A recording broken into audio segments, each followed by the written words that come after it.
This is Keith Sports News, KSN.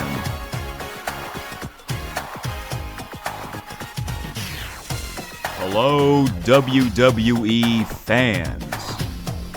That's right, I'm back again with another episode of KSN of me previewing WrestleMania 42 and giving you my predictions on all the matches.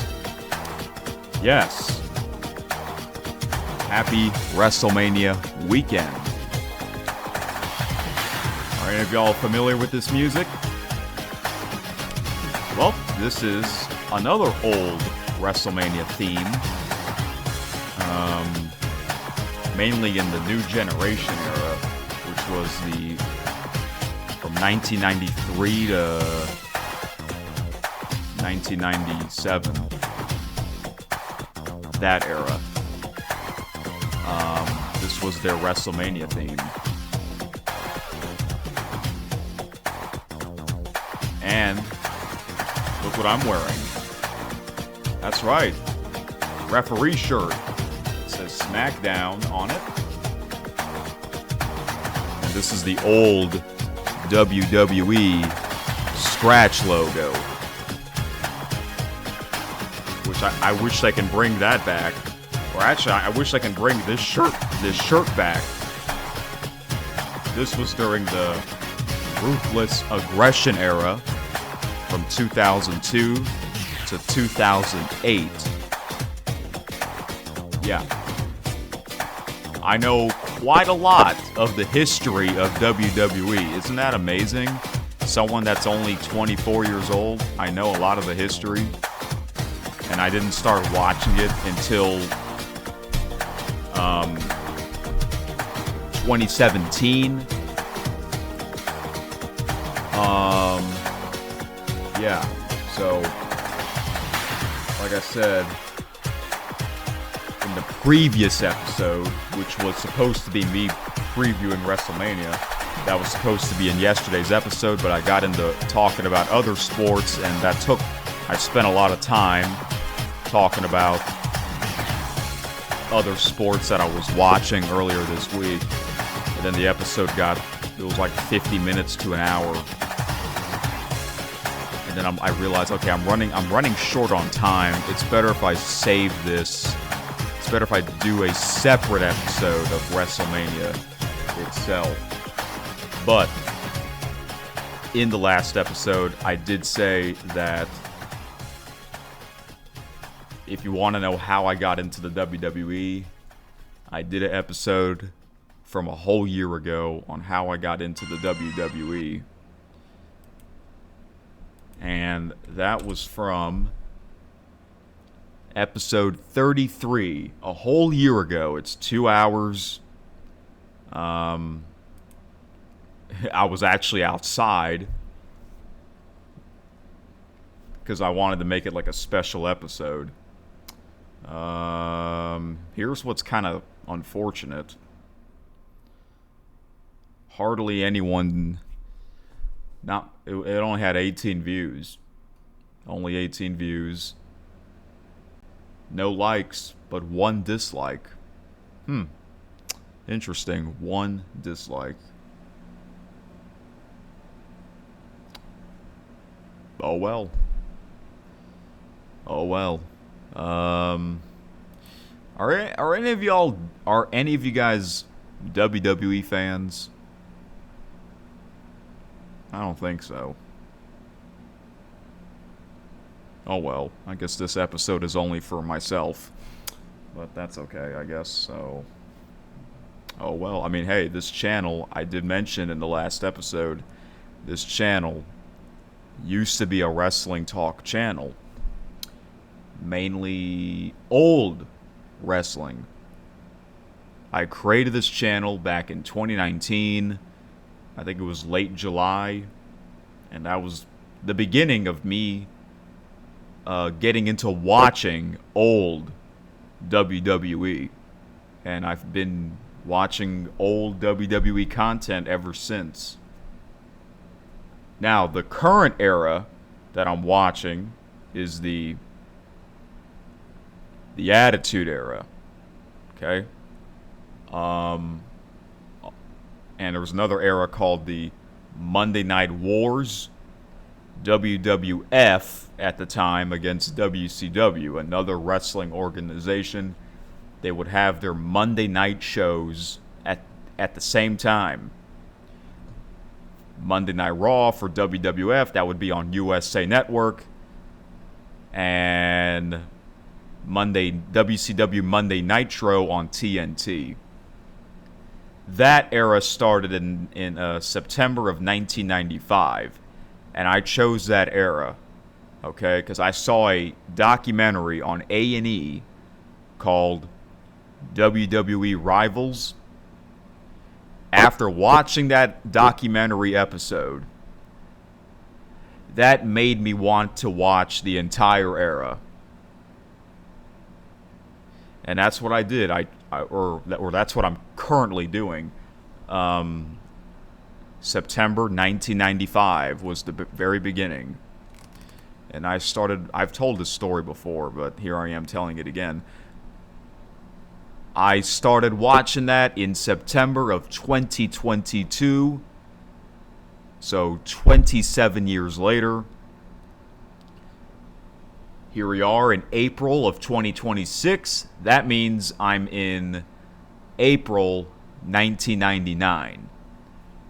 Now, I'll be honest, I did not watch every single show during that era. It's a lot of wrestling because it's two different organizations.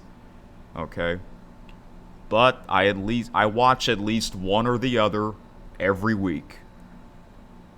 Yeah. Well, there were some weeks where I didn't watch any of it at all because I just did not have the time.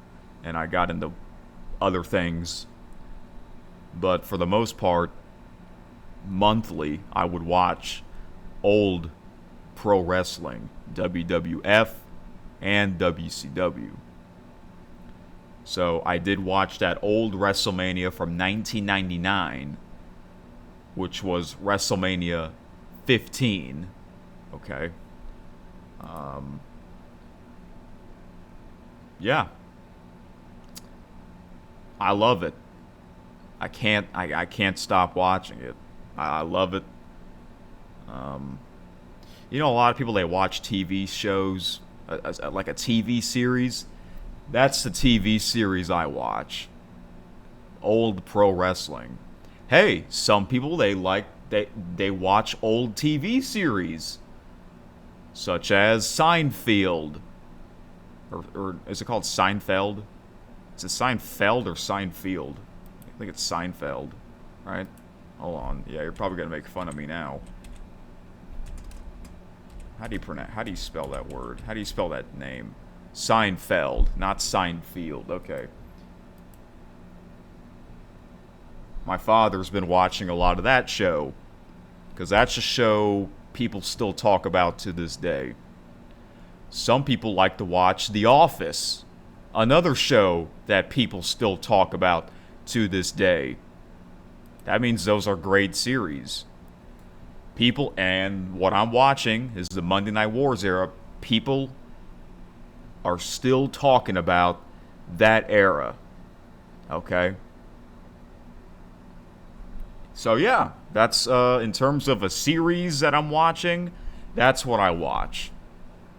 If I'm not watching that, I would watch some sporting events. If I'm not watching sporting events, I would just be on my computer, watching random YouTube videos or working on videos on Eric Super Magnificent. That's usually what I do for my entertainment. I don't watch sports every night. I can if I want to, but sometimes I don't. Sometimes the TVs are off, and I would just be on my computer. Yeah, that means I'm on my computer a lot. Who isn't? When you have a computer or laptop, you're pretty much on that every day, right? So, yeah. All right.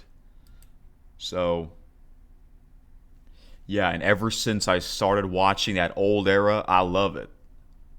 Many say that that was the best era ever, and I think it is too. At least the most entertaining era. Now there are people that don't like that era because, well, mainly the WWF, the Attitude Era, that was not PG. Now the Attitude Era started in 1997, so in 95 and 96, while they were competing with WCW, it was still the New Generation Era, and I like the New Generation Era, even though some say that was one of WWE's lowest years in history because they lost a lot of big time stars that went to WCW. So that's why it was called the New Generation Era. They wanted, it's like they're starting all over. They want to build a brand new roster. And the Attitude Era was a totally different roster. All right. The reason why the Attitude Era became a thing for the WWF was because WCW was winning the ratings. They were killing the ratings. So Vince McMahon, it's funny because back then, almost no one thought he was the owner.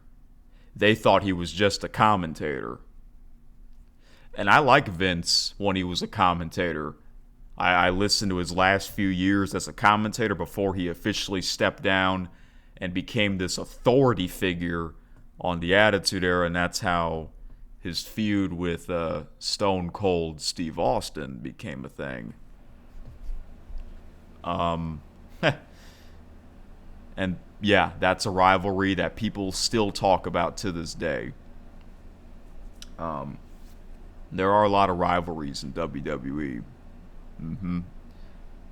So yeah, WWF had to change their product because WCW was getting a lot of viewers' attention, especially after Hulk Hogan, God rest his soul, turned heel and joined became the third man of those three letters on the wall, the New World Order.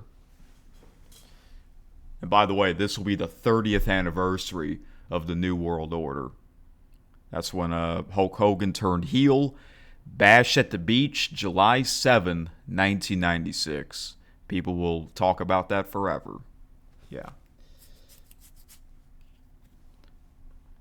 So, and then the era got more crazier, especially for the WWF. And then the ratings got tight between the two products. They were neck and neck in 1998, which was probably the best era, or the best year for the Monday Night Wars era, because they were both neck and neck. And then 1999, WWF was permanently beating WCW in the ratings. And that was the beginning of the downfall for WCW. And the rest was history. It was a crazy era, man. More people were watching that than Monday Night Football. I mean, wow. Monday Night Football's been around forever. Even back in the 90s, Monday Night Football was around for a long time. It was Monday night was wrestling night. Isn't that crazy? I mean, it still is to this day because you got Monday Night Raw, on Netflix, and it's crazy how the WWF/E gets bigger and bigger and bigger over the years, over the decades. Now it's bigger than ever. It's crazy. It is crazy. But once I begun watching that era, I can't stop. And that is kind of the main reason why I don't want to get back into today's WWE, because I still want to watch that old era. Okay? Like, I'm not going to stop watching that old era. And you know what? After that era was the Ruthless Aggression era. I might watch that full era next. I heard that the best years were 1996 to 2007. So that's like a good 12 years. I mean, wow, I can watch old wrestling for 12 years straight if I want to. I might do that. I might do that. So again, I started in 1995 in 2022. So that's 27 years difference. So 2007, 27 years after that would be what? 2034. So that's like 8 years from now. Wow. Maybe, you know what? I won't be surprised if I keep watching old wrestling for the next 8 years. And then after that was the PG era, which was really the John Cena era. Yeah, he became this top star that a lot of people got sick of after a while, because they got sick of him being on top for many, many years, shoving them down the fans' throats, as they would say. And that's why half the crowd boos him when he was in his prime, you know. So, that's crazy. Yeah, I do know a lot about the history. I do. I think I know more WWE history than any other sports league. I mean, let's be honest, WWE is really the most popular sports league. I mean, do you know how many subscribers their YouTube channel has? Over 100 million. You know what's crazy? I remember back when I was a fan of their product, in 2018, January, I think it was like mid-January of 2018, I remember that their YouTube channel hit 20 million subscribers in mid-January of 2018. Holy crap. Fast forward, over 8 years later, they hit over 80 million plus subscribers. That is insane. That is insane. So, yeah, WWE has quite the history. Seriously. And here we are, WrestleMania 42. And I've watched a lot of WrestleManias. The first WrestleMania I watched was in 2018. WrestleMania 34. That was in New Orleans too, so that was awesome for me. My home state. Yeah, and then over the years I started watching more WrestleManias or WrestleMania matches. But then I've watched some full WrestleMania events from start to finish. You know, because like I said, I'm watching that old era. So I watched WrestleMania 1996, 97, 98, 99. I watched those 4 in full, and they were all entertaining. And you know what? This might sound crazy, but I think I watched at least one match from all 41 WrestleManias. I think I watched at least one match from every WrestleMania. Isn't that crazy? You know what? I thought about this earlier in the day. Let's play a game. Or there is no let's. It's me. I'm going to play myself a game. I'm going to name at least one match from all 41 WrestleManias in order. All right. WrestleMania 1. The main event was Hulk Hogan and Mr. T against Roddy Piper, and I believe his partner was Cowboy Bob Orton, which is Randy Orton's father. Okay. WrestleMania 2. Hulk Hogan against King Kong Bundy in a steel cage match for their world championship in the main event. That WrestleMania, oh wait, no. Let's go back to WrestleMania 1. Yeah, that tag team match. Oh yeah, I did watch that full WrestleMania because it was the first one. That was in Madison Square Garden.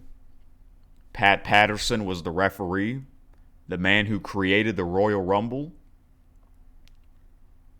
And Muhammad Ali, one of the greatest boxers of all time, he was the special guest official outside the ring. Gorilla Monsoon and Jesse Ventura were the commentators. Yeah, Madison Square Garden. That's WWE's home. It really is. WWE's home is Madison Square Garden, MSG. I mean, what an arena that is. That is a historic arena. WrestleMania 2. That, people say that is one of the worst WrestleManias of all time, only because it was in 3 different cities, 3 different venues at the same time. I don't know what Vince McMahon was thinking at the time. He thought it was a good idea. But I just know one of the main event was Hulk Hogan against King Kong Bundy in a steel cage for their world championship. WrestleMania 3. Okay, one of the most memorable manias of all time. People still talk about WrestleMania 3. The Pontiac Silverdome. Yeah. The main event, of course, the ending, where Hulk Hogan body slammed the 500 plus, over 7 foot monster Andre the Giant. That will go down in history. People still talk about that to this day. The crowd went nuts. Yeah, man. Wow. That's one of the greatest moments ever. WrestleMania 4. I believe this is the one. WrestleMania 4. You know what? I actually don't remember any of the matches on that one. I know Hulk Hogan was the top guy. Let's see. Was that the one he faced? Oh, they had a tournament. They had a tournament for the WWF Championship. The main event was Macho Man Randy Savage against the $1 Million Man, Ted DiBiase. WrestleMania 5. Hulk Hogan against Macho Man Randy Savage. I believe that was the main event. WrestleMania 6. The Sky Dome in Toronto. It was known as the Ultimate Challenge. Hulk Hogan, WWF Champion, against the Ultimate Warrior, Intercontinental Champion. That's a match y'all should check out, because that was one of the biggest matches of all time. Because Ultimate Warrior, I think he was the second biggest star behind Hulk Hogan. And the 2 biggest stars went at it. Champion against champion. Winner take all. WrestleMania 7. Hulk Hogan against Sergeant Slaughter. Yeah, Hulk Hogan was in a lot of WrestleMania main events. WrestleMania 8. Ric Flair versus Macho Man. That was in Indianapolis, the Hoosier Dome. That was a great Mania, too. WrestleMania 9. This was the first outdoor Mania. Caesar's Palace in Las Vegas. people say that this was not a great Mania because of the theme itself. Caesar's Palace, you know. This was Jim Ross's debut as a commentator. Good old JR. He was wearing a toga. You got, someone dressed up as Cleopatra. Someone dressed up as Julius Caesar. You know what I'm saying? Yeah, it was that it was that theme. Egyptian theme for WrestleMania 9. I did watch that Mania. It wasn't that bad. It was actually pretty entertaining. Back then, they had amazing announcers. Gorilla Monsoon, the play-by-play. Gorilla Monsoon, Vince McMahon, Jim Ross. The analyst, you got guys like Jesse Ventura, Bobby Heenan. Okay, one of the greatest heel managers of all time. Macho Man was actually their announcer for WrestleMania 9. They're all funny, man. That's the thing. Back then, they had funny announcers. And that's why the matches they kept the matches entertaining. The not so big matches, they're not that great, but the commentators keep you entertained because they're funny. WrestleMania 9. I did not like that ending. So the main event was Yokozuna, WWF's fattest wrestler ever, against Bret Hart. Yokozuna won that Royal Rumble. Remember, if you win the Royal Rumble, you get a World Championship match at WrestleMania. Well, Yokozuna won the Royal Rumble, and he beat the champion, Bret Hart. And for some dumb reason, they thought it would be a great idea to have Hulk Hogan take the belt away from Yokozuna at the end of WrestleMania 9, and that's what happened. And I'm like, what the heck? I don't like that. I do not like that. I get it, Yokozuna's a heel. You want to have a happy ending. But, really? I don't know. And that was Hogan's last Mania for a while. Because after that, he took a break from pro wrestling and then he went to WCW. WrestleMania 10. Bret Hart against Yokozuna again. A rematch 1 year later with Roddy Piper as their special guest referee. This was also in Madison Square Garden. WrestleMania 11.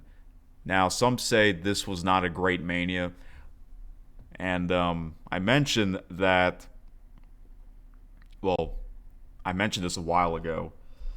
You guys know I love listening to sports podcasts. Well, I also listen to wrestling podcasts, which I'm finally getting back into because it's WrestleMania weekend. Last year, one of the wrestling podcasts that I listen to is Busted Open with Dave LaGreca, Bully Ray, Tommy Dreamer, all right, Mark Henry. They did an episode of them. Basically, they were going through every single Mania, I think, or they were trying to give their what is their worst, what is the their what they thought is the worst WrestleMania of all time. Some say it's WrestleMania 2, some say it's WrestleMania 9, some say it's WrestleMania 11. Now, I can understand why for WrestleMania 11. I looked at the matches for that Mania. There weren't that many big-time matches. This was in 1995, and some say, or a lot say, that 95 was probably WWF's most or least interesting year because they lost a lot of big-time stars. This is the new generation era. The previous era was called the Golden Era. You got guys like Hulk Hogan, Ultimate Warrior, Macho Man Randy Savage, Jake the Snake Roberts. Okay? Bobby Heenan. Alright? Andre the Giant. All those guys left. Those are the big time stars, you know.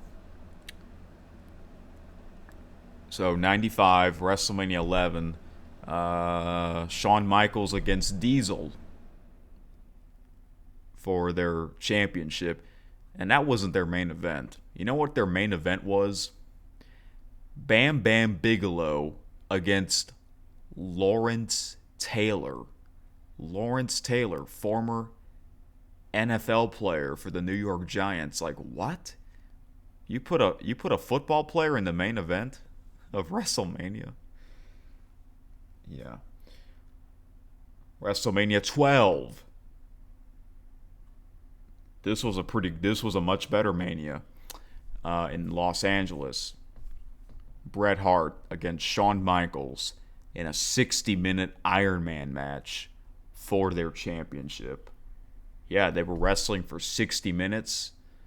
Basically, you have to score whichever wrestler scores the most pinfalls or submissions wins by the end of the 60 minutes. That's another match you guys should check out. A lot of these old matches are on YouTube, so you can type it in. WrestleMania 13, also known as WrestleMania Heat. Bret Hart against Stone Cold Steve Austin with Ken Shamrock as the special guest referee. That is one of the greatest WrestleMania matches of all time. Another match I recommend y'all checking out. It was pretty wild. It was a wild match. Yeah. And this was the beginning of the Attitude Era. WrestleMania 14. Stone Cold against Shawn Michaels. With Mike Tyson getting involved. Yeah, I know. Ugh. And then this is the Austin era, Attitude Era. WrestleMania 15, the one that I just watched. Stone Cold against The Rock. That was a pretty wild Mania, too. Jim Ross, Jerry the King Lawler, the announcers. Many say they're the greatest wrestling announce team of all time. I think they are.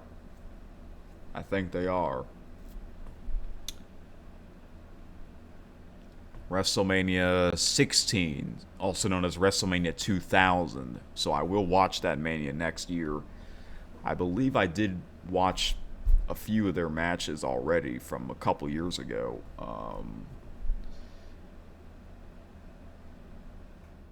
Was this the Mania where they had that fatal four-way ladder match for the tag team championships where Edge speared Jeff Hardy off the ladder?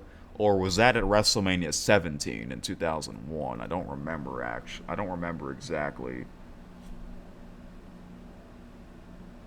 You know what? I don't really remember much of WrestleMania 16, which is a good thing because I'm going to be watching that next year.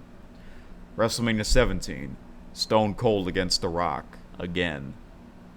And it was a pretty crazy ending. Paul Heyman was the announcer with Jim Ross. And Paul Heyman, many considered the greatest wrestling manager of all time. WrestleMania 18. Okay. 17 was at the Astrodome in Houston. WrestleMania 18 was in the Skydome. Oh. Icon against Icon. The Rock versus Hollywood Hulk Hogan. Hulk Hogan's big return. And that, another wild match. The crowd was electric. Another match you should check out, because that is one of the greatest matches of all time as well. WrestleMania 19. This was in Safeco Field, home of the Seattle Mariners. Yeah.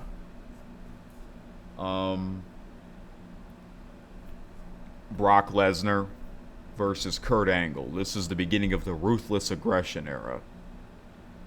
And this is the highlight where Brock Lesnar made that shooting star press off the turnbuckle, the top turnbuckle. I'm like, what the heck? What the heck was he thinking at the time for someone his size doing that? WrestleMania 20, Madison Square Garden. That was a great Mania. I'll name. There's a lot of well-known matches in that one. Let's see. Oh man, that WrestleMania had a lot of matches. That one had a lot of matches. The return, Madison Square Garden. Kane versus Undertaker. Yeah. Because this was The Undertaker's return as the Dead Man. Because years before that, he was known as the American Badass. He changed his character. And this is not too long after Kane unmasked himself. And this was the beginning of Undertaker's undefeated streak being mentioned. And then it was mentioned every year after that. WrestleMania 21, Undertaker against young Randy Orton. That was the highlight where Undertaker went for a choke slam, but then Orton countered it into an RKO. Wow, that was a crazy highlight. That was in LA, the Staples Center, okay? Yeah, there was a time where WWE was just in arenas, and then eventually WrestleMania became permanent in the stadiums. WrestleMania 22, John Cena, the beginning of the Cena era against Triple H. The crowd was really interesting in this match because John Cena was considered as the good guy, a face, against Triple H, the heel, the bad guy. But half the crowd was rooting for Triple H. The fans started the turn on Cena. I think they realized that this is where John Cena started to change his character, and they didn't like that. So some of them, they noticed it right away. WrestleMania 23. Ford Field in Detroit, Michigan. This ever since WrestleMania 23, it's been held at stadiums. This one, the Battle of the Billionaires. Yeah, just look that up. WrestleMania 24, the second outdoor Mania in Orlando, Florida. Undertaker against Edge, and this was the highlight where referee Charles Robinson, who was wearing this shirt, was sprinting to the ring as fast as he can like he's the Ultimate Warrior. Oh man, that's funny. WrestleMania 25 in Houston, Texas. Triple H against Randy Orton. That was their main event. This was the beginning of the PG era as well, also known as the Cena era. WrestleMania 26, The Undertaker against Shawn Michaels. The Undertaker's undefeated WrestleMania streak against Shawn Michaels' career. Yeah. And they had a match at WrestleMania 25 the year before that. They had back-to-back matches. WrestleMania 27, The Undertaker against Triple H. In Atlanta, the Georgia Dome. WrestleMania 28, The Rock versus John Cena. Once in a lifetime. A match that was set up a year in advance. That's how big that match really was. That was a great match, too. It was in Miami, Florida, The Rock's hometown. That's a match I recommend you checking out. This was The Rock's first WrestleMania as a performer in years because he became this big Hollywood star. WrestleMania 29 in New Jersey, MetLife Stadium. The Undertaker against CM Punk. Half the crowd was rooting for Punk. Yeah, it was crazy. Another match I recommend y'all checking out. WrestleMania 30 in New Orleans.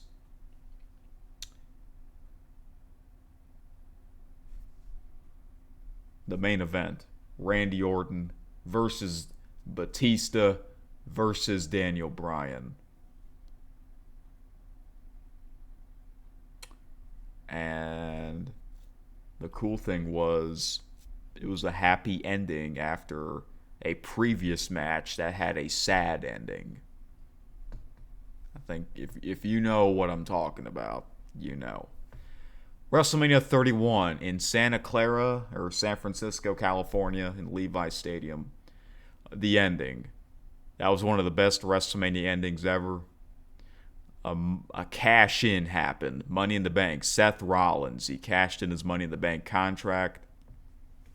And that's how he stole the championship title. And the weird thing about that Mania was most of it was during daylight because they were in San Francisco. It was in Pacific time, okay?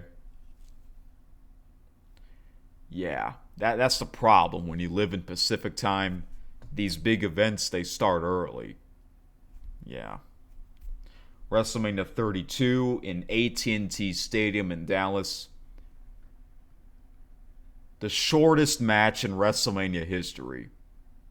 Just type that in, and you'll find it. WrestleMania 33 in Orlando. Perhaps the best stage, one of the best stages, the longest WrestleMania ramp.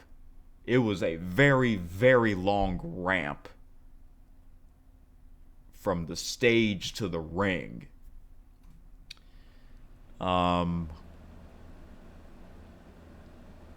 The ending was pretty sad. The last match. Roman Reigns against The Undertaker. And this was the beginning of Roman Reigns as the big dog getting heavily booed. WrestleMania 8 or WrestleMania 34, the first WrestleMania I watched. It had, in my opinion, one of the worst endings ever. Brock Lesnar against Roman Reigns, a match where the crowd did not give a damn. They didn't care. So that match sucked. Yeah. WrestleMania 35, back at MetLife Stadium. The first ever women's main event. Charlotte Flair versus Ronda Rousey versus Becky Lynch for the two championships. Winner takes all. And that was the last WrestleMania to be held exclusively on Sunday night. WrestleMania 36, the first WrestleMania as a two-nighter, but it was also during the pandemic. No fans. It was held at the Performance Center. Wow. Now, some say that's probably the worst Mania of all time because of that. Drew McIntyre against Brock Lesnar.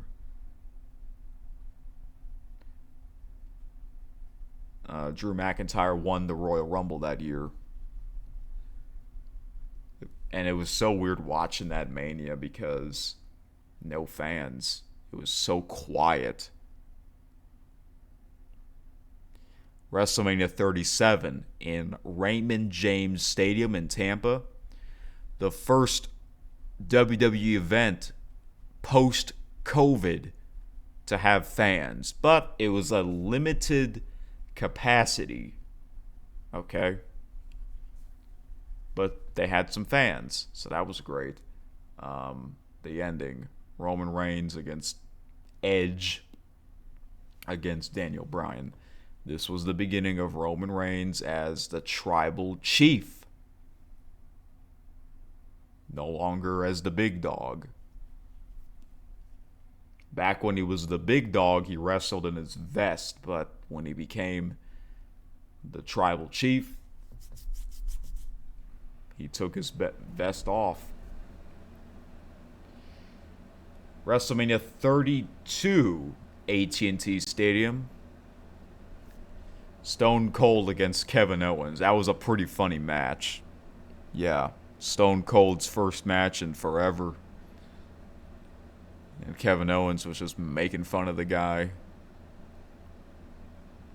You know what? It's funny because at that time, I did not want to watch that Mania because I thought it wasn't going to be great. But because this was back when I got sick of the WWE. I didn't like what they were doing. I didn't like their product at the time. And I tried to get back into watching it, but every time I tried to get back, I was not entertained. And then I just had enough. So then I finally started watching the old era, the Monday Night Wars era, in September of 2022 after I saw a documentary on A&E called WWE Rivals. But it's funny because I looked back at that Mania like a year or two ago. It actually wasn't as bad. It wasn't that bad. It was pretty good. They had some pretty good moments. WrestleMania 33 in Hollywood, SoFi Stadium.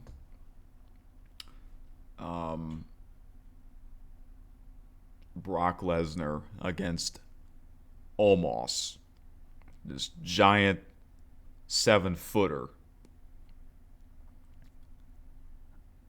Yeah, pretty crazy. WrestleMania 40, Philadelphia. The two big main events involving The Rock. Cody Rhodes finished his story.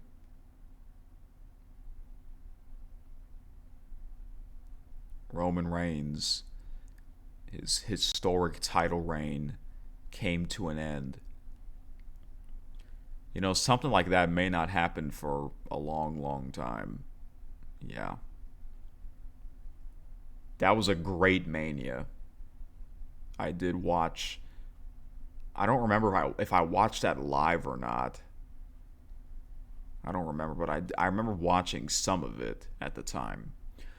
Last year, WrestleMania 41, I did watch that. No, I didn't watch it live, but I watched it a few hours later. Okay. The ending sucked. That was where John Cena made history. He broke Ric Flair's title record for the most world championships. And it's only because of one man that decided to get involved, and that was Travis Scott. The problem with that is The Rock wasn't there with Travis Scott. And, yeah. But here's the thing. I had a feeling that John Cena was going to win that match. I just had a feeling. Like, chasing number 17. And then, like, okay, it's going to happen at some point. And then it happened at the grandest stage of them all. So, yeah, that WrestleMania had a stupid ending. Probably the stupidest. That or the WrestleMania 9 ending. I did not like that, where Hulk Hogan took the title from Yokozuna. Yeah. I feel like you got to have a happy ending to WrestleMania, you know? So that way the fans can go home happy after they paid real good amount of money. Okay? Because I've never been to a WrestleMania. If I do want to go, I have to be a big fan of their product. Because I think the people that do go, that means they are big time fans. Yeah. Who knows? Maybe I'll somehow get back into it. Alright, so there you go. I just named at least one match from all 41 WrestleManias. I told you, I know a lot about their history, which is actually pretty cool, honestly. I love old wrestling, and I love old rock and roll music. I know a lot of old rock and roll bands and a lot of old rock and roll songs. And people still talk about those bands to this day. Yeah. Alright. I know this episode is getting long already, over 51 and a half minutes, but might as well take my sweet time, even though no one's going to listen to this episode, sadly, but oh well. It is what it is. But I'm doing this because I will watch WrestleMania this live this year. I am excited. I'm actually looking forward to it. Alright, so here we go, folks. WrestleMania 42 preview and predictions. So, it's in Las Vegas again. It was supposed to be in New Orleans. But then, one day, we got the news. Oh, WrestleMania 42 no longer held in New Orleans. It's going to be somewhere else. Oh, rumors saying that it's going to be in Las Vegas. And the rumors were true. It's weird because last year's WrestleMania was held on Easter Sunday. That was the first WrestleMania to be held on Easter Sunday. All the other WrestleManias were never held on an Easter Sunday. And usually, so there was a time where WrestleMania was in the last Sunday of March. But if Easter was on that Sunday, yes, Easter can be on the last Sunday of March. If Easter was on the last Sunday of March, they would have WrestleMania on the first Sunday of April. And then there was a time where WrestleMania it would be on the first Sunday of April. But if Easter Sunday was on the first Sunday of April, they would have it on the last Sunday of March. Yeah, that just shows you that they didn't, back then, Vince McMahon, the owner back then, he didn't want to have WrestleMania on an Easter Sunday. And I understand that. I understand why. I think the reason why they didn't want to have it on an Easter Sunday was because Easter Sunday is a big holiday for a lot of families. There you go. But recent years, Vince McMahon is no longer running it. It's his son-in-law, Triple H, and for some weird reason, he thought it would be a great idea to have the first ever WrestleMania on Easter Sunday, even though it was on April the 20th. I don't know why. Why was last year's WrestleMania not only held on Easter Sunday, but it was held at a very late date, April 20th. It has to be the latest date in WrestleMania history. And they're doing it again for this year's. They picked the third weekend in April to have WrestleMania. And I'm wondering, I wonder if, excuse me for a moment. Alright guys, I'm back. I had to get a drink of water. Been talking for 55 minutes, so I wonder if the reason why WrestleMania is in Vegas again was because they realized having it on Easter Sunday last year was a stupid idea. I feel like that has to be the big reason. Yeah. And remember, I said it used to be on the first Sunday of April, but I don't know why it's on the third weekend in April. I don't know if that's going to be a permanent thing now, but yeah. You know what? It's funny. You know what's kind of weird? Earlier this week, I thought of something. I'm like, this is WrestleMania 42. Okay. Hold on. Wait a second. Did I spell... Oh, I spelled wrestle wrong on the text. There we go. That's how you spell it.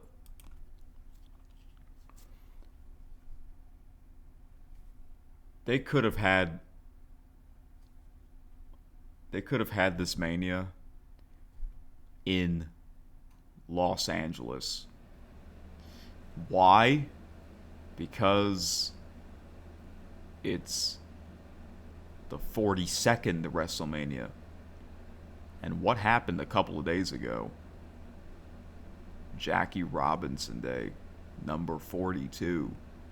That would make perfect sense if they were to have WrestleMania 42 in Los Angeles. They can use Jackie Robinson's number. They can use, you know how every WrestleMania has their own logo? They can use the LA Dodgers colors as their logo.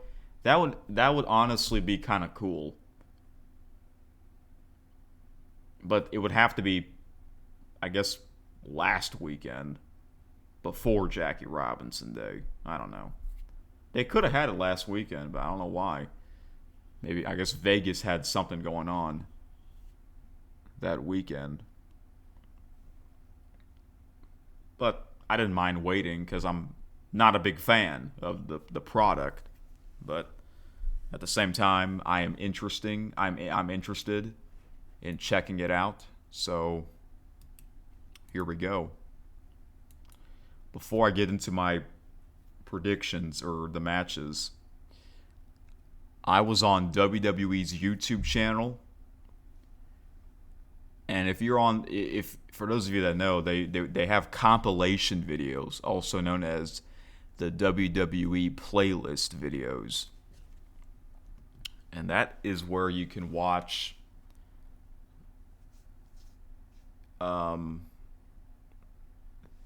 the storylines of these matches.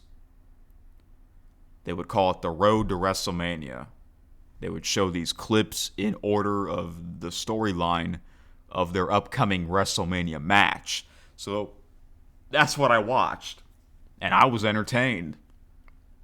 Which means that makes me more intrigued of watching WrestleMania. So here we go. Let's get into it.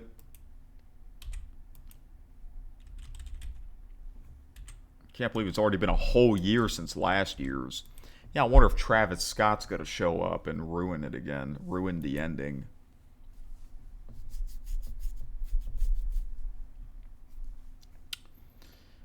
Alright, so here we go. So, you know what else is kind of interesting? When WrestleMania became a 2-night event permanently, I did not like that idea. But the more I thought of it, I don't mind that it's in 2 nights. It's funny how my opinion changes for certain things. But why is SummerSlam? Now SummerSlam's 2 nights. Why is SummerSlam 2 nights? That's basically WrestleMania 2.0. SummerSlam. Now SummerSlam is 2 nights? What the heck? See, WrestleMania 35 was the last WrestleMania in 2019 to be held only on Sunday night. How long was that Mania? over 5 hours. I'm talking about the regular show. The countdown show, back then they would have some matches for free on YouTube. Part of the countdown show. If you count that, that's over 7 hours. That is a lot. That does make the fans tired after a while, sitting their asses in the seats for that long, you know. Hey, there was a World Series that in 2018 that was over 7 hours. All right. Okay, so this is the first WrestleMania to be on the ESPN app.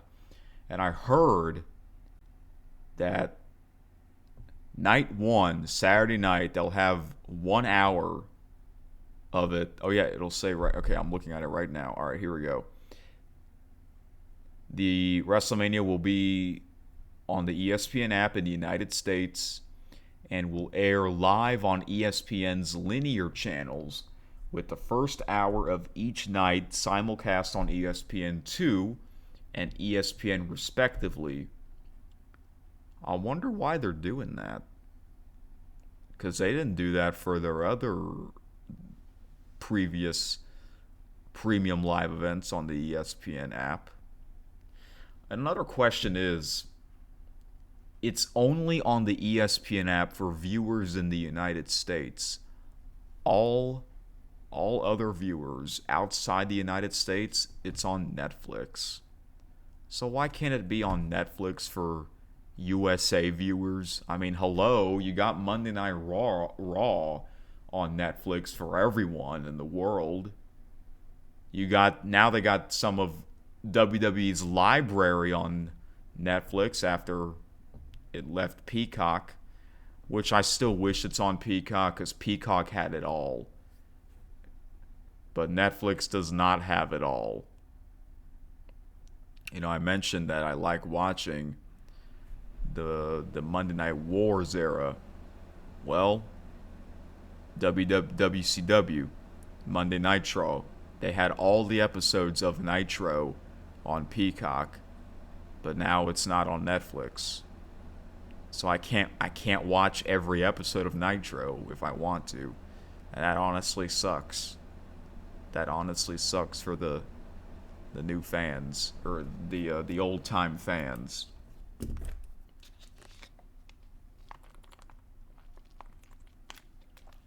So like the only option really is to search it on YouTube. And they do have their own YouTube channel, WCW, which is cool. There are full episodes on there, but they don't have full episodes of all of WCW's events, you know. All right, back to WrestleMania 42. Oh boy, retired WWE wrestler John Cena is set to host the event. Oh boy. I'm wondering if he's going to dress up. Because you know how whenever John Cena comes out, he always wears his Fruity Pebbles outfit? Well, since he's not wrestling anymore, he should wear a suit. He should be dressed up. Why not? I mean, a lot of hosts, they dress up anyways, so he should too.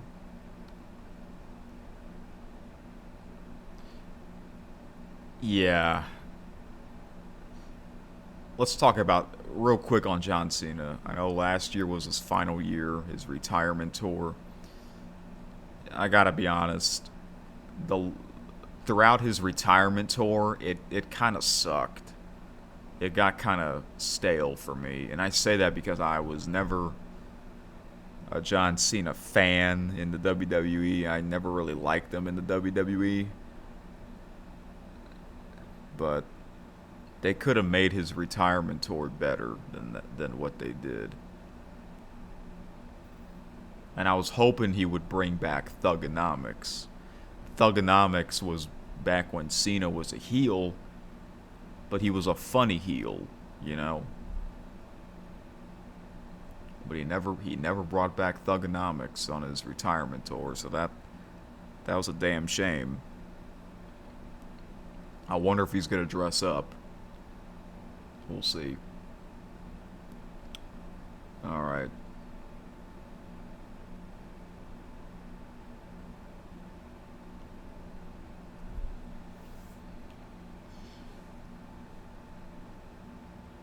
All right, let's see here. Let's get into it here. So, like I mentioned, I did watch the Road to WrestleMania videos on WWE's YouTube channel for certain matches. And let's finally get into it, shall we? All right, here we go. Night 1. I don't know if this is what they're going by in order, but I'm just going to go by the Wikipedia's list. A 6-man tag team match. The Vision, Logan Paul, and Austin Theory. And I Show Speed. If any of you know who that is, he is a famous internet personality. And they got Paul Heyman on as their manager. They'll be taking on the Usos and LA Knight.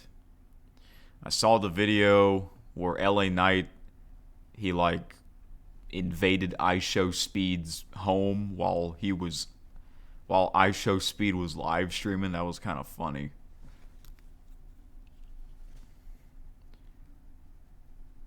This is interesting. I gotta go with the Usos. And I hope they do win. I hope the Usos win. And LA Knight. I do like LA Knight. He is kind of cool. Second match is an unsanctioned between Jacob Fatu against Drew McIntyre. This was one of the WWE's Road to WrestleMania videos I watched.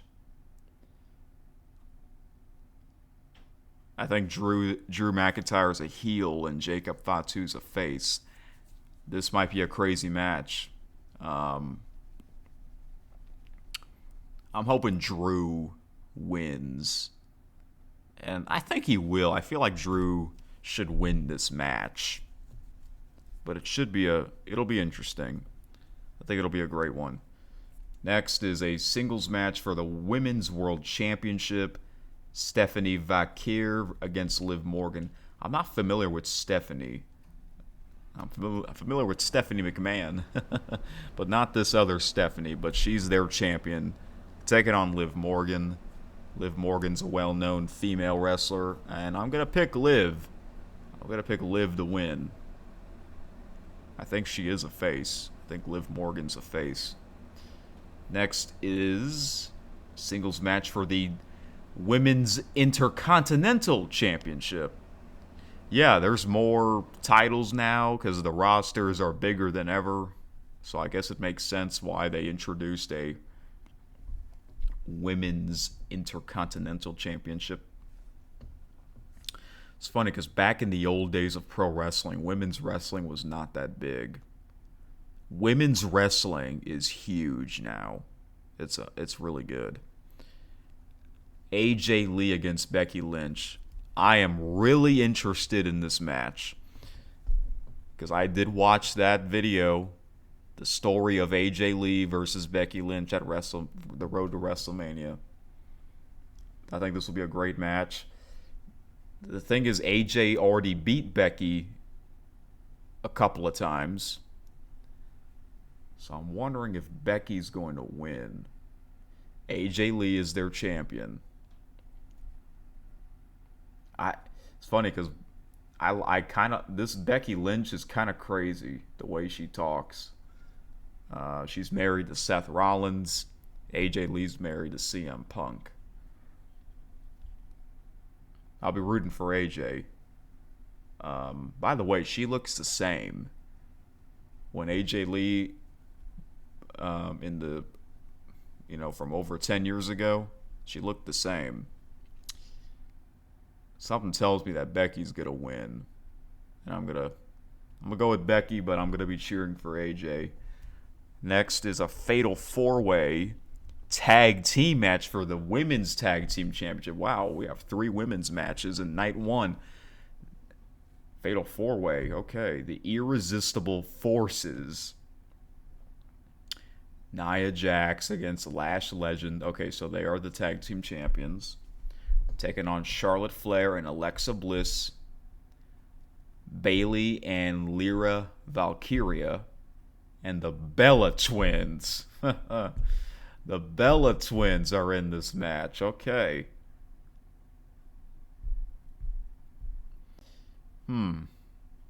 This will be interesting. Fatal four-ways are always interesting because any team can win.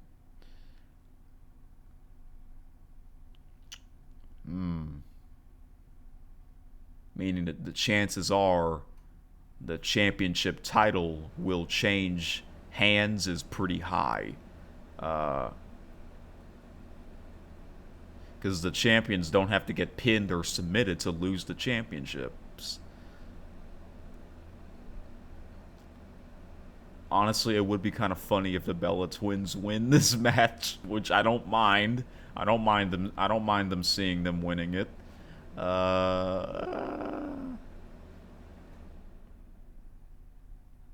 feel like the Irresistible Forces are going to retain their championships. I'm going to go with them, but I hope they lose. Next is a singles match between Seth Rollins and Gunther.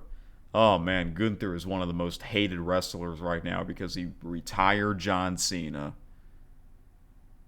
And then for some weird reason, not too long after that at the Royal Rumble, he retired AJ Styles.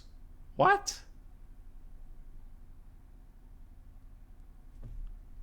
Like, why not retire AJ Styles at WrestleMania? You know? Seth versus Gunther. I don't know why these two are having a match, but because Seth is also kind of a heel, but I think the crowd's gonna cheer for Seth. Yeah, I think Seth will win. If Becky wins, Seth will win.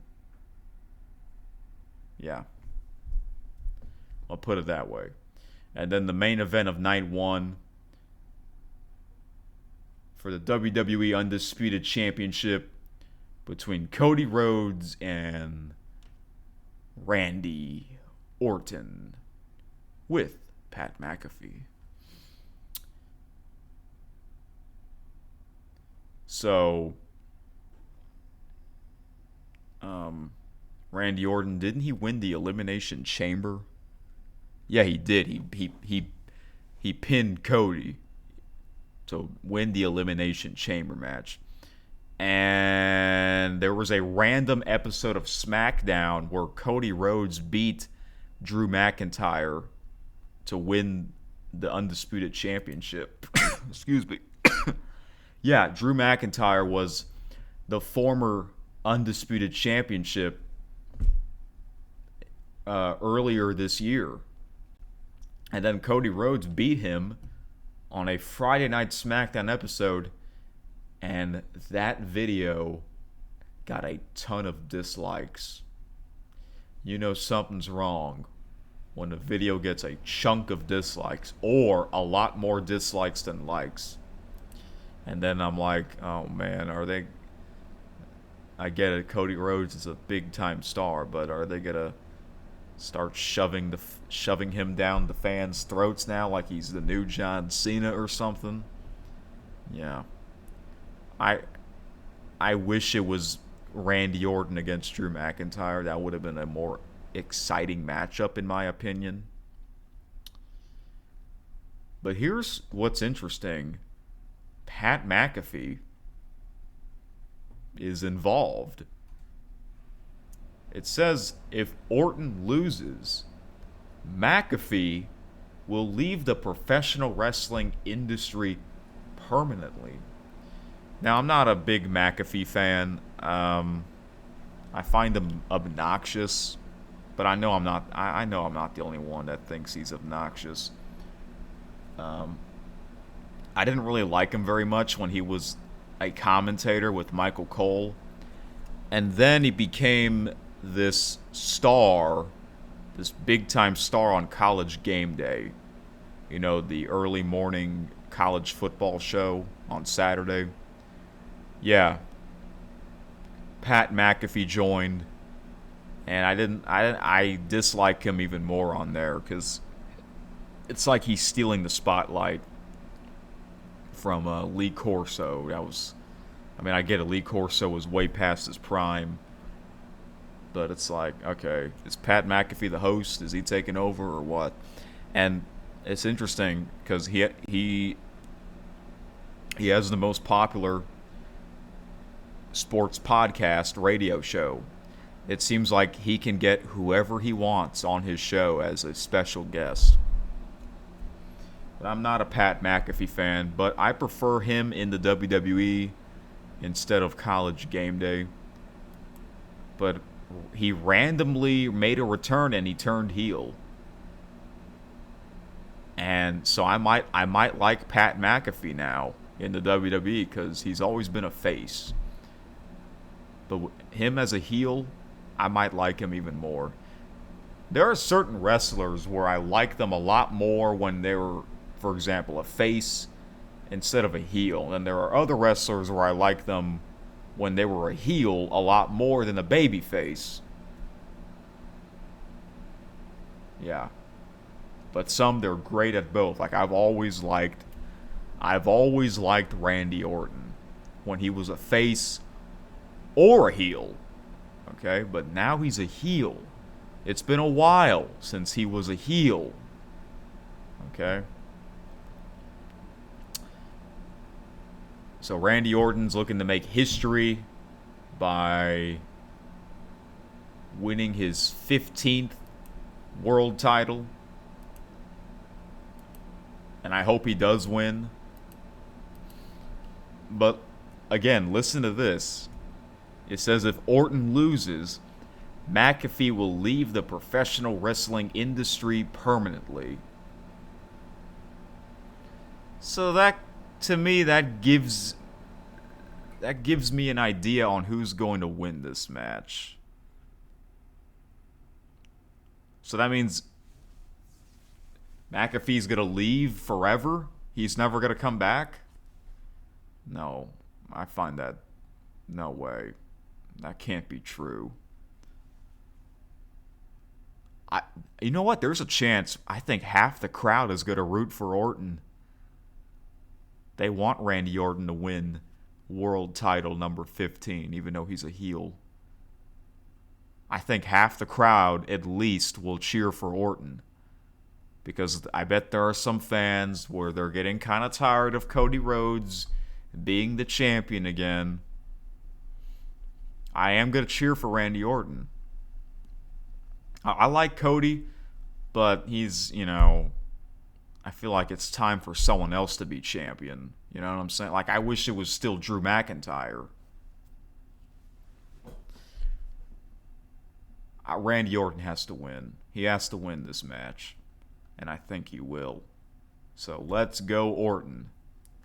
The RKO, the Viper. And he looks the same. That is an athlete that never ages. Hardly ages.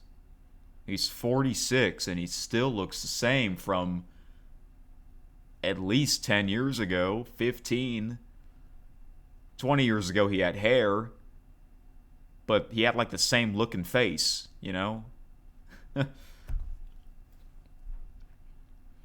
Alright, so that's night 1. 7 matches. Night 2 has 6 matches.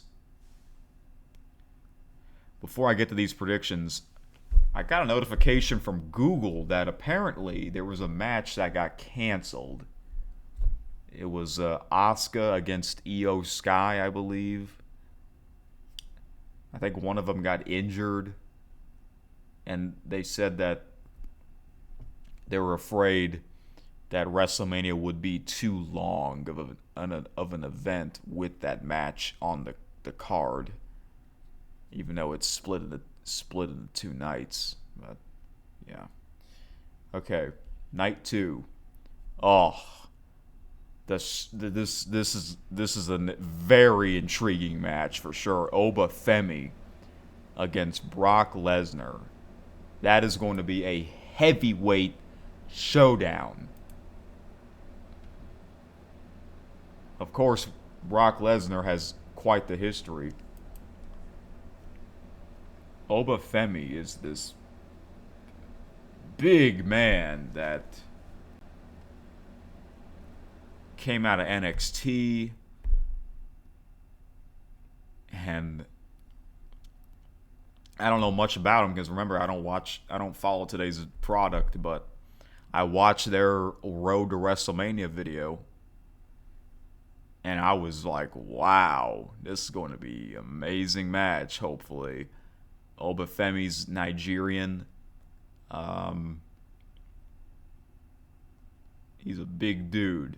His entrance is amazing, and the crowd will be chanting "Oba, Oba," like they did to Bill Goldberg, you know.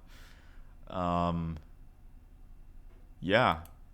So I think the main reason why they're having this match was because Brock Lesnar eliminated Oba Femi in the Royal Rumble earlier this year, and Paul Heyman was issuing a challenge to anyone to face Brock Lesnar at WrestleMania, and the wrestler that came out was Oba Femi, and yeah.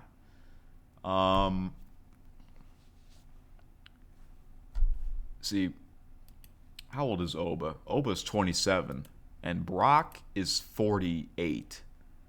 Brock is over 20 years older than Oba. That's a pretty big age difference. So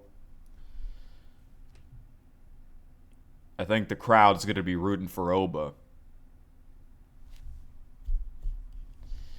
I do hope Oba wins. I think this is his first WrestleMania.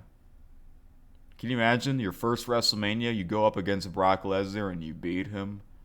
Now, here's the thing, Brock Lesnar's getting older, I understand, but he's still great. He's still in great shape. Remember he destroyed John Cena? Although John Cena's actually older than Brock by a couple of months, but still. That looked like prime Brock Lesnar in that match. And Oba is actually bigger than Brock. A lot of times Brock is bigger than his opponent, but not this time. So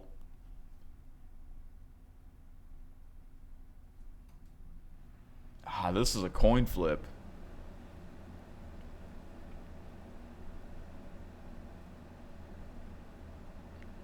It's hard to pick against Brock Lesnar, but damn, the shape that Oba Femi's in, he looked like a monster. I gotta go with Oba. I'm actually going to pick against Brock Lesnar, which I hardly ever do that. I'm picking Oba Femi, and I do hope he wins. I heard a rumor that this might be Brock Lesnar's final year in WWE. So let's all enjoy him, because he made that big return at last year's SummerSlam after a 2-year hiatus, I think. But that's going to be a heavyweight showdown. Next one is 6-pack ladder match for the Intercontinental Championship. Wow. So the champion is Penta, taking on Javon Evans. I've heard of him, but I'm not familiar with him very much. Dragon Lee, same thing, familiar with his name, but not really the wrestler. JD McDonough, he's an Irish wrestler. Okay, I've never heard of him. Rusev, I remember Rusev. Yeah, he's a Bulgarian wrestler. And Rey Mysterio. Wow, Rey Mysterio is still competing. He's 51. He's known as the biggest little man. It would be great if somehow Rey wins. I think. So Penta's their champion.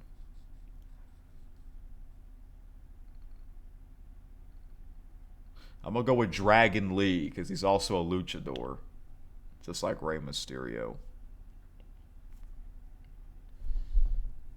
But a six-pack ladder match for the championship, that'll be very exciting. Next is a WWE Women's Championship between Jade Cargill against Rhea Ripley. I did another video that I watched on their WWE's YouTube channel. Jade Cargill is this very muscular woman who was in AEW for a while. And not too long after he came to WWE, she became their champion, taking on Rhea Ripley. The crowd's going to be rooting for Rhea because she's a face and Jade is a heel. I think Jade's been their champion for a while. Something tells me that Rhea might win, so I'll go with Rhea. But I don't mind if Jade wins again because she is. Some people they compare her to Chyna. Chyna, the wrestler, she was very, very muscular. So I'll go with Rhea. But I don't mind if Jade retains. Okay, United States Championship. Sami Zayn versus Trick Williams. Sami is the United States champion. I forgot. I'm not familiar with Trick Williams, so I'm going to go with Sami because I'm much more familiar with him. The Demon Finn Balor against Dominic Mysterio.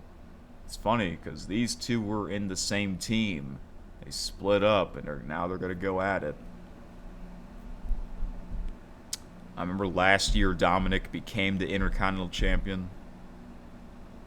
The Demon Finn Balor. It's hard. You hardly ever see the Demon from Finn Balor. So if he's bringing back the Demon, most likely he's going to win. So I'm going to pick the Demon to win this match. And the last one, the main event, World Heavyweight Championship, CM Punk against Roman Reigns. Roman Reigns won the Royal Rumble. And I saw a video on their YouTube channel. He was with Michael Cole. Michael Cole asked him basically, what happens if you lose this match? And he said, Roman said, if I lose this match, I shouldn't be in the WWE anymore. I don't belong in this industry anymore.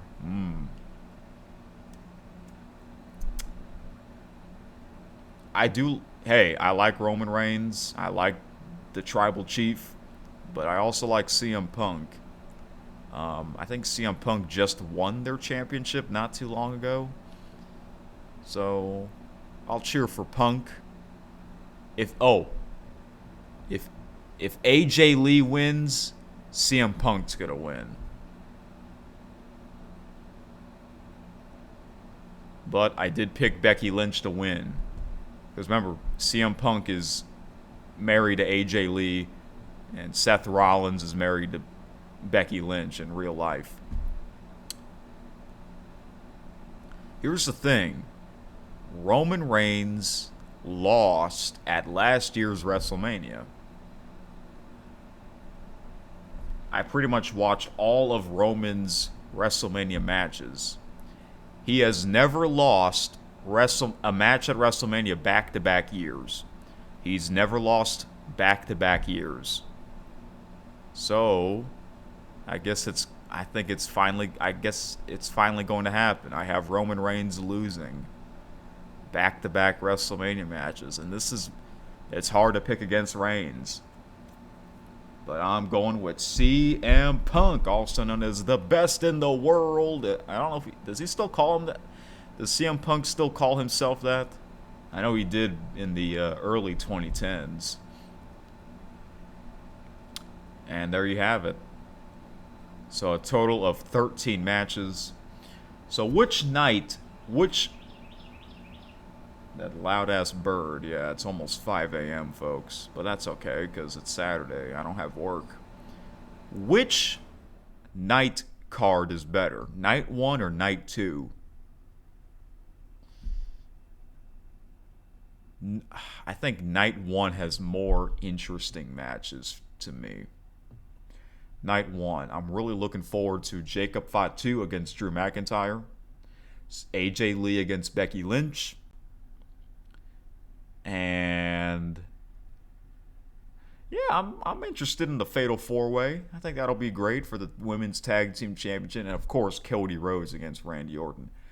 However, night 2, I'm really interested in the Oba Femi against Brock Lesnar, and CM Punk against Roman Reigns. The other matches, not so much, but I'm sure they'll all be interesting. I hope this year's Mania will be better than last year's, at least have a better ending. So, John Cena's the host. Is he going to get involved in any of the matches? I don't know. Yeah, some of these matches are pretty intriguing to me. I think the match that I'm intrigued the most is Oba Femi against Brock Lesnar, the big heavyweight showdown. Yeah. We'll see what happens. I think this might be better than last year's Mania. We'll see. But I think night 1 has the better matches on the list to me. But I'll watch both. I think I saw that it says it's going to start at 6 Eastern time, which that's early because they're in Vegas. Vegas is in Pacific time. So it's only going to be, 3 p.m. there? If that's true, wow, that's like the earliest start time in WrestleMania history, because it used to start at 6 or 7 Central Time. But why is it starting really early? Now, the stadium's indoors, but can you imagine if they were outdoors? The whole show would be in daylight. Did last year's WrestleMania start that early? Okay, I'm looking at it. 7 Eastern. So I think this year's, it's starting an hour earlier. I wonder why.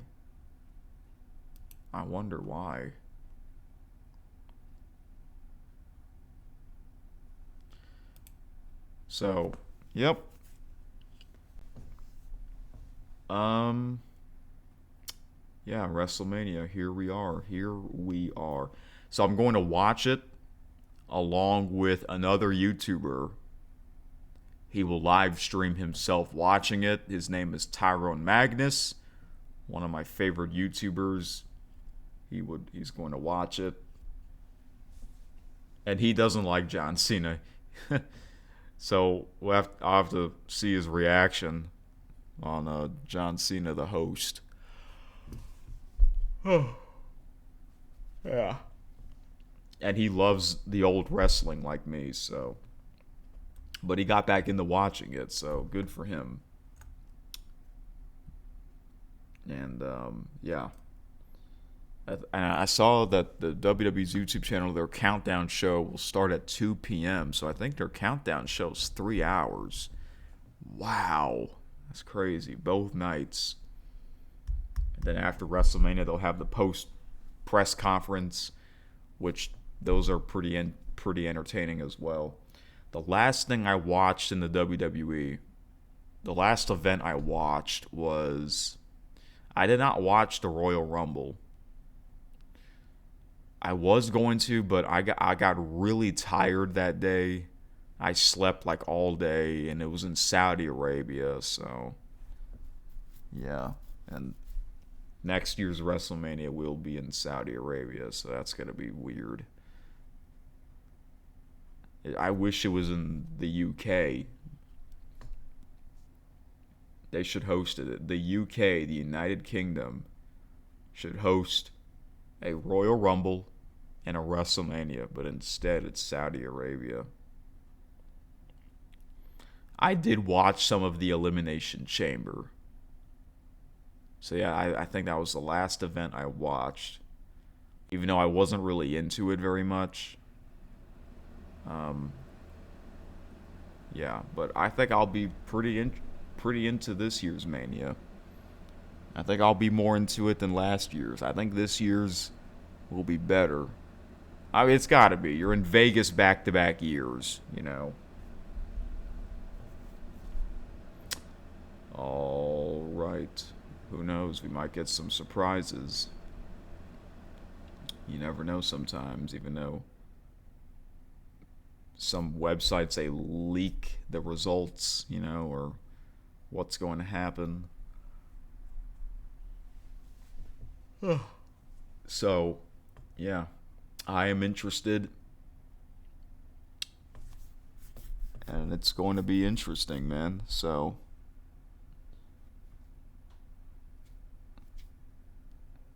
hopefully there won't be any issues. I just wish I wish it would be on Netflix for the USA viewers, because all the other viewers outside the USA, they have it on their Netflix. So why can't it also be on Netflix for viewers in the USA, you know? So yeah. That's pretty much what I'll be watching this weekend, today and tomorrow. Unfortunately, hardly anyone's going to listen to this episode, and I understand. I don't think the ones that really do follow the episodes, I assume y'all aren't big time wrestling fans. I'm not a big time fan of today's product, but I love watching the old era, which I am still planning on doing. So, because that would be crazy if I somehow get back into today's WWE, and all of a sudden I'm locked in. I watch every event or every week, like I did sort of for the Monday Night Wars era. But if that happens, like, oh my gosh, I'm watching wrestling for hours every day, it seems like. So, yeah. All right, guys, I'm getting tired. But we have some birthday wishes. That's right, we have some birthday wishes here. So we have excuse me. Okay, so we have 4 birthday wishes. Yeah, only 4 this time. But before we get into that, actually, no, let's get into that right now. Okay.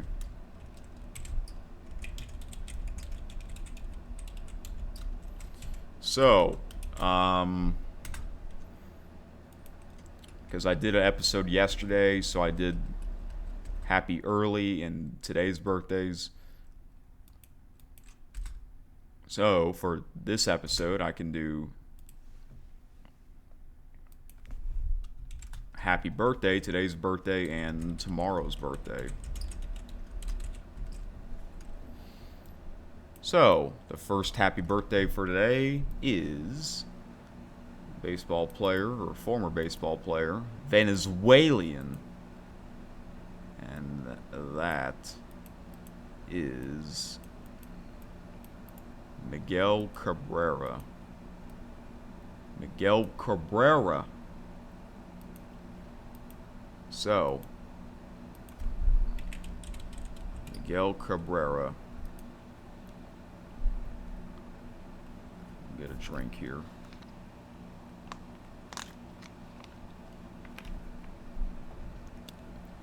Star MLB first baseman and third baseman who won the American League Triple Crown in 2012 as a member of the Detroit Tigers. He was named AL MVP back-to-back years with the Tigers in 2012 and 13. Before fame, he came up through the Florida Marlins organization and helped the team win the World Series in 2003, his first professional season. Trivia: he won his first American League home run title in 2008. Then in 2011, he won his first of 3 straight AL batting titles.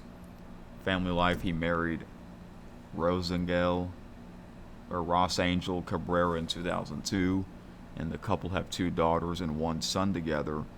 Associated with, he won the Triple Crown in 2012, the first player to do so since Carl Yastrzemski in 1967. So yeah, I remember when Miguel was playing, longtime Detroit Tiger, and I saw him at the World Baseball Classic earlier this year. But yeah, he's a cool guy. I didn't know, man. Yeah, I think he retired in 2024 or 25. So yeah, long time career for Miguel Cabrera. Next birthday is a wrestler. Perfect for WrestleMania episode, and that is Jacob Fatu. Jacob Fatu. Professional wrestler, entertainer, performer, and athlete who is signed to the WWE, where he competes under the banner of the SmackDown brand. He is a member of the Bloodline stable and has competed alongside Tama Tonga as the WWE Tag Team Champions.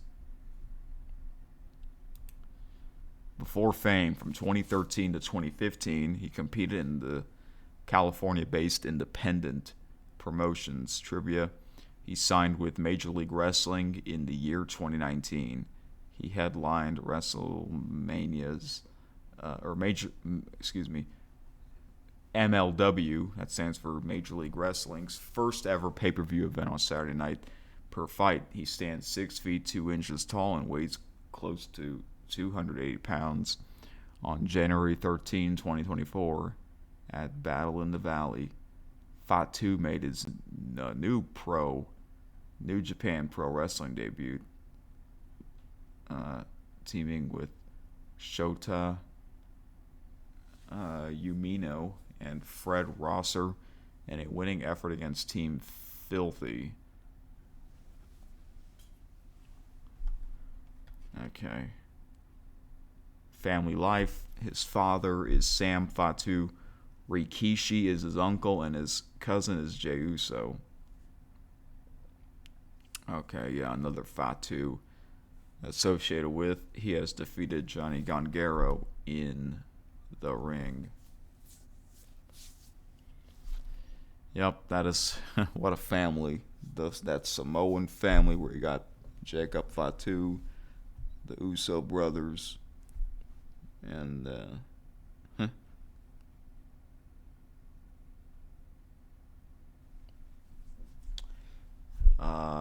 yeah. Says that Rikishi is his father, or no, is his uncle, and Jey Uso is their cousin. I think it's the same with Roman Reigns. Roman Reigns' cousins are the Uso brothers.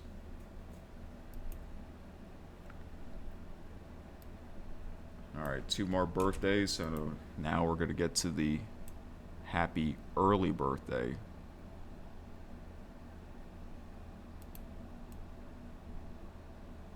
So, happy early birthday to Jackie Bradley Jr. He is a player that I remember his name, and that's it. So, that's why I put him on here.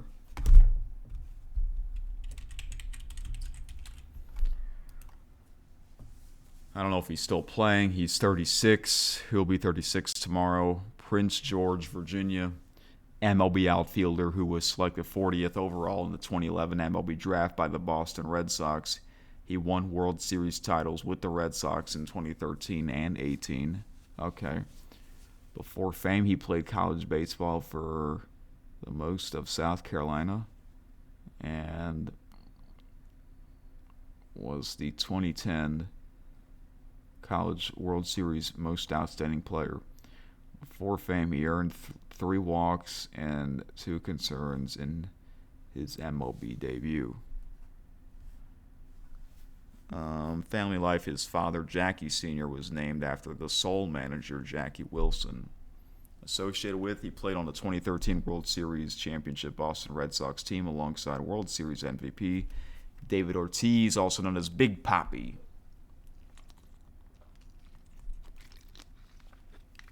So is Jackie Bradley Jr. still playing?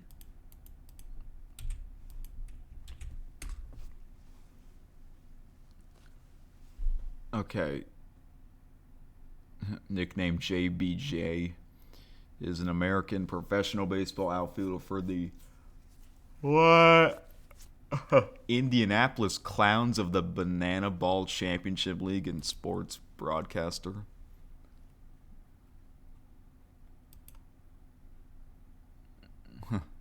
Wow, that's kind of funny. Okay, so he's in this other league. The Indianapolis Clowns. What on earth?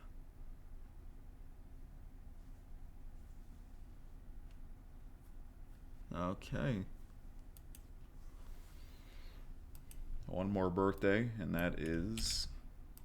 Well, technically there's 2 more after this, but we're going to honor them. So, last belated birthday. Maria Sharapova.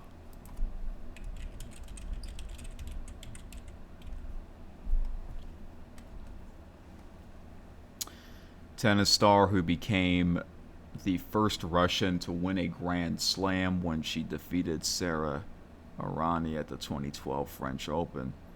She won a silver medal at the 2012 Olympics, falling to Serena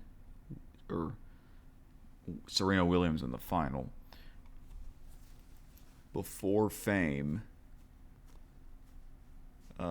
she traveled to the United States to continue her training with just her dad, as via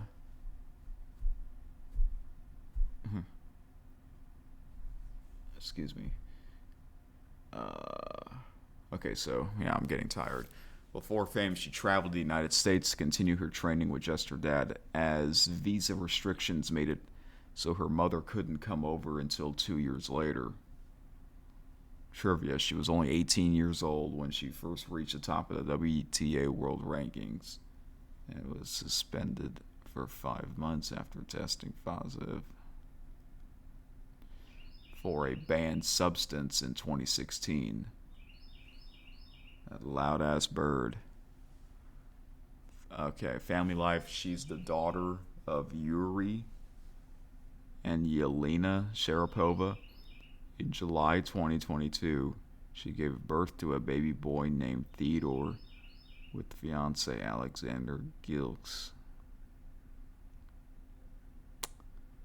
Okay, associated with, she defeated Serena Williams 6-1, 6-1 in the 4th.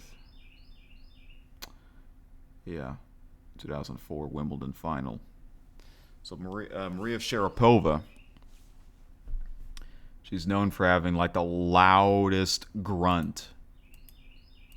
She is so loud whenever she hits the ball. And yeah, she competed in the gold medal match at the 2012 Olympics, but that match was not even close. Serena Williams destroyed Maria Sharapova. But Maria Sharapova somehow beat Serena Williams to win Wimbledon. Like, Wow, that's crazy. 2004 when she was 17. And then that was one of the big upsets, and Serena just kept beating her every time ever since. Wow.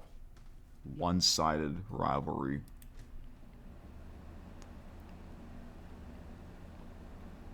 All right. We have two special birthday wishes.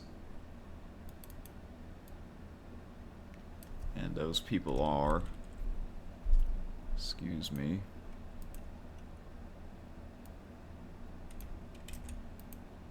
those people are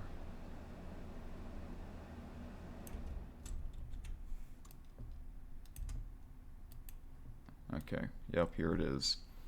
George Steele and Rowdy Piper. So these two are no longer alive, but why not honor them? Because it's WrestleMania. So, George Steele. He's known as George the Animal Steele. Known as the Animal. I'm reading these on famous birthdays. His professional career spanned from 1967 to 1988, with occasional guest appearances after his retirement. Before fame, he played football at Michigan State University before pursuing wrestling, coaching, which led to a performance center. In 2005, he was inducted into the Professional Wrestling Hall of Fame. Family life. He married Pat Steele in 1956. Associated with, he was featured in the Tim Burton movie Ed Wood. So George the Animal Steele. He has like the hairiest back ever. Like his back is so hairy, it's crazy. Yeah. He had like the hairiest back ever. And I remember like he would like rip the top turnbuckle. That was his thing, but I think he got in trouble this time. Yeah. Okay. And to Rowdy Piper, also known as the Hot Rod.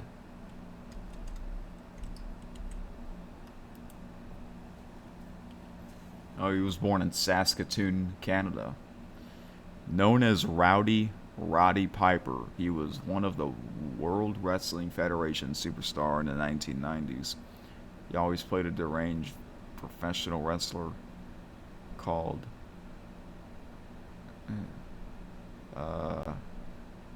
the Maniac on the FX show It's Always Sunny in Philadelphia. Before fame, he was expelled from junior high school. What? Wow.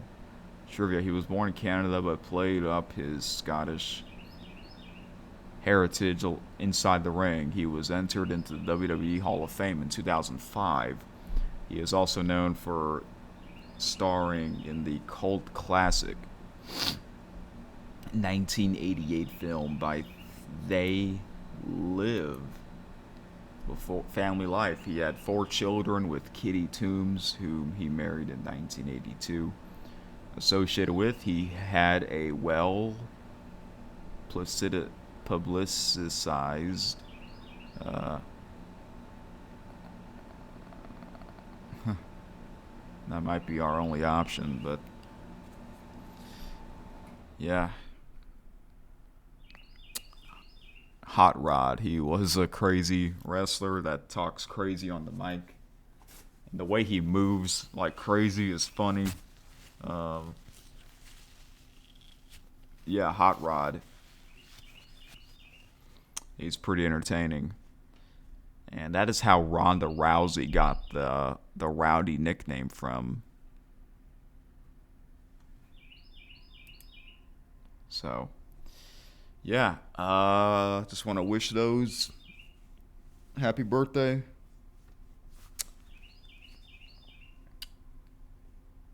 So yeah, big weekend for WrestleMania.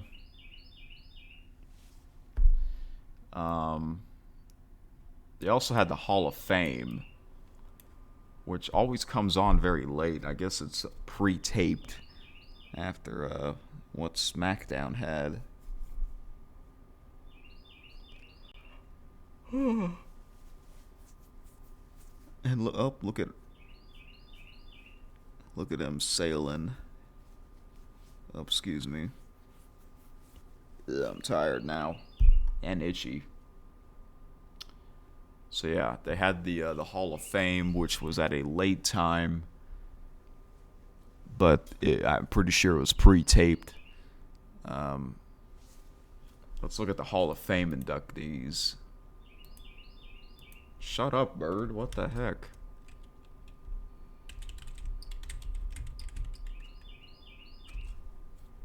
Here are the Hall of Fame or Hall of Fame inductees.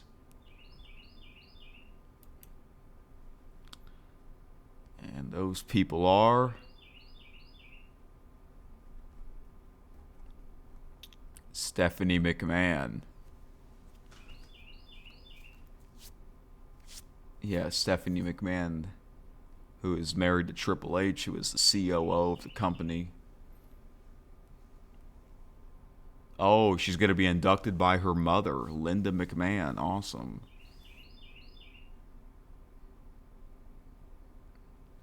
Former WWE Chief Brand Officer, Chairwoman, and co-CEO, on-screen authority figure for over 2 decades. One-time WWF Women's Champion and 2-time Slammy Award winner. AJ Styles. Now this is weird because he just retired and like you're already getting into the Hall of Fame. Like John Cena also retired and he's not in the Hall of Fame. So that's kind of weird, right? Also, somehow The Rock is not in the Hall of Fame. Like, was never in any of the other Hall of Fames. Well, I take that back. He was at some of the Hall of Fames, but he never got inducted. Okay. Well, let's look at this. 1-time WWE champion, 1-time Intercontinental champion, 3-time United States champion, 2-time Bloodline.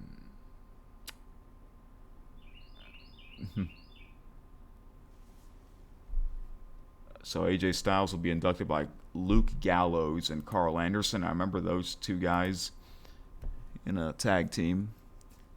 Group Demolition will be inducted by Arn Anderson, Haku, and the Warlord.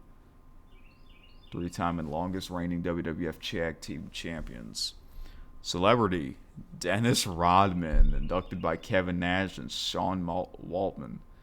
5-time NBA champion, wrestled in the World Championship Wrestling as a member of the New World Order. Legacy, Sid. 2-time WWF champion.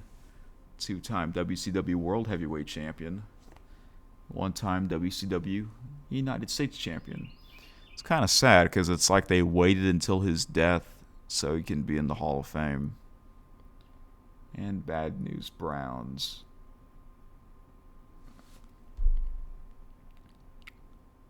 Immortal moment. And that is Hulk Hogan versus Andre the Giant from WrestleMania 3. Wow. Because that'll go down in history. Alright guys, I'm getting tired now for real, so it's perfect timing for me to end this, 2-hour episode.